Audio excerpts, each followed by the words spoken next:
My name's Julian Soriano. I'm an embedded aged care pharmacist working for Tanunda Lutheran Homes in South Australia in the Barossa Valley.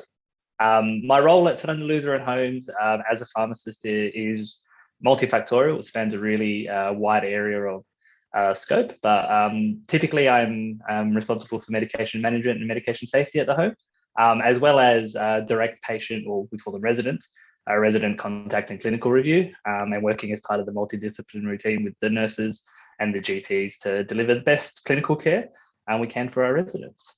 I've been an embedded aged care pharmacist for about 18 months now. The majority of that time has been working with the PSA and Country SA Public Health Network, and the PSA is the Pharmaceutical Society of Australia, on a project that they implemented and funded together to embed us, so pharmacists in aged care homes.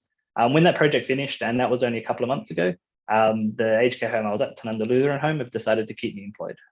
Pharmacies interact with residential aged care facilities in three main ways.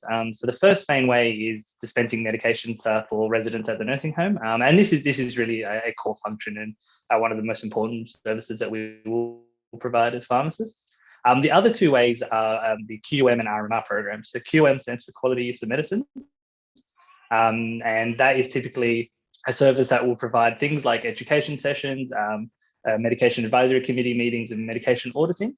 And the other one is RMRs, which are residential medication management reviews. And these are referred to fee-for-service medication review for a resident.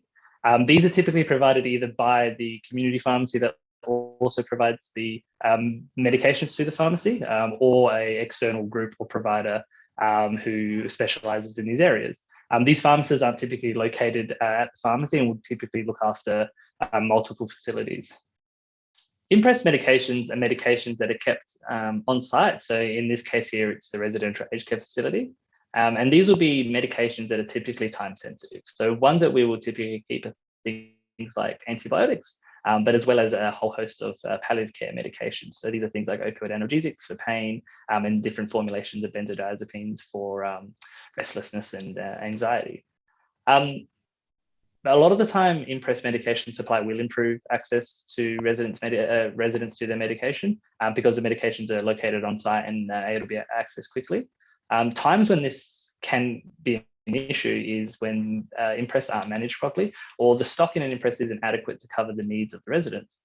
So what I mean by managed properly is if medications aren't signed in and out properly and the pharmacy isn't notified of when a medication is used, there can often be times where the nurse will go to the imprest cupboard and find that it's empty, or the medication they're looking for hasn't been resupplied because the pharmacy wasn't notified.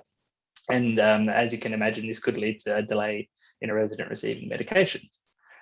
If the imprest stock doesn't support either the GP's prescribing habits or the needs of residents at end of life, it might not have enough stock or types of medications to cover the symptoms that they might be having. And again, this will mean that there might be a delay in waiting for the pharmacy to be able to deliver, or even having to order in stock for residents.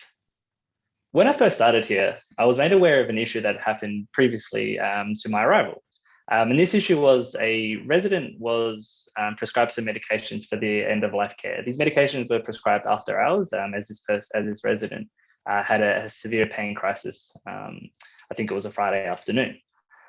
This medication was prescribed by a non-regular GP as part of the local hospital's on-call service. Unfortunately, these medications weren't actually available at the residential aged care facility. The GP and nursing staff at the time weren't aware of this, and the nursing staff were only made aware of this when they went to the imprest to get the medications out and couldn't find them. Unfortunately, these medications are also not available from the local community pharmacy, as it wasn't something they regularly stocked.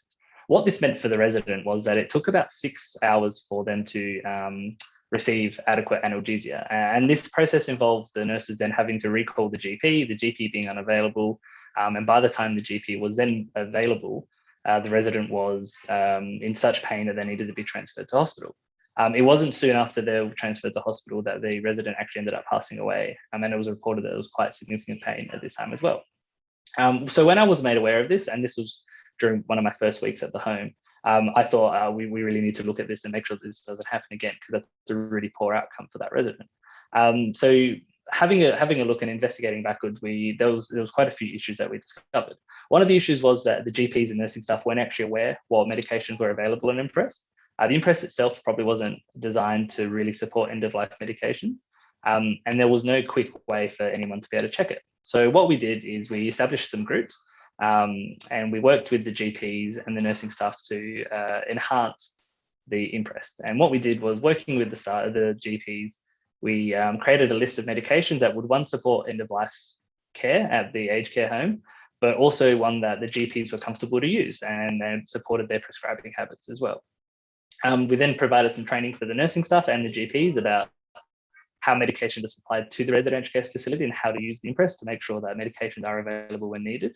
And then I've also provided documentation to the GPs and local hospitals in the area about what's in the imprest, with the goal of making sure that when medications are prescribed, particularly after hours, that they will be available at the aged care home and the residents will be able to get them in a timely manner and reduce a case like this from ever happening again.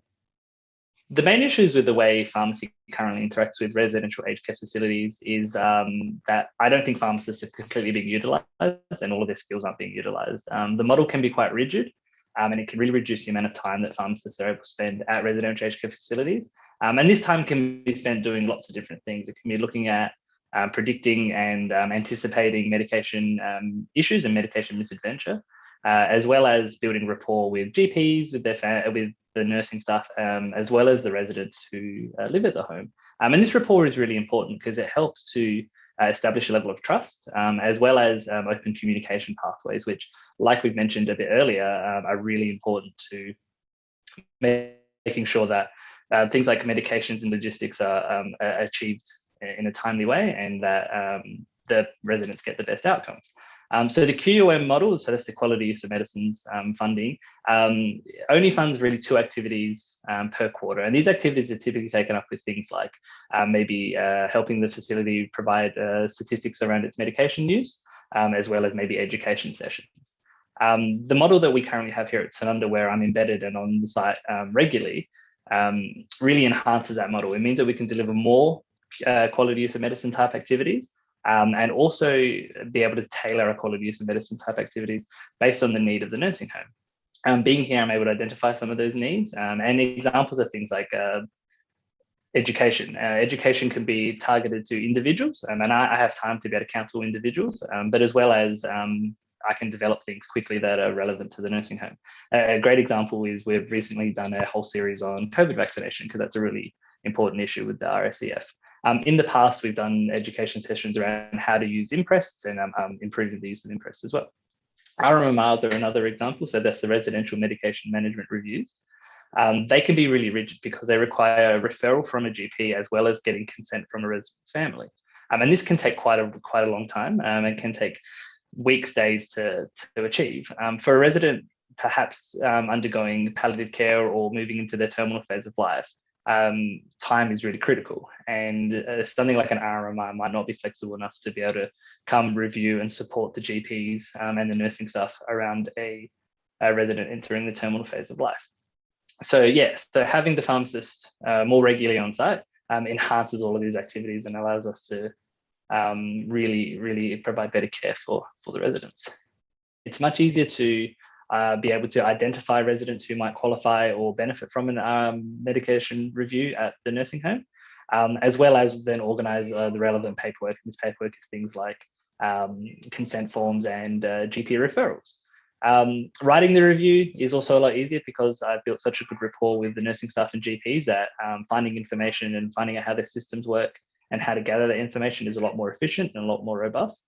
But also being able to build a rapport with either families of residents or residents themselves. It means that I'm able to involve them in the discussions and involve them around their care, which is really crucial.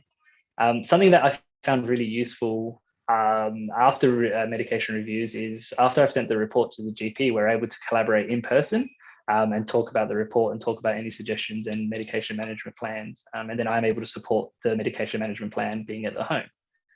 Sometimes medication management plans can be really complicated. We can be looking at trying to reduce or step down multiple medications, and this might need to be done over a series of weeks or months, and typically we only do one at a time. So being here, I'm able to support the GP in that prescribing and provide reminders and prompts to how this process could go.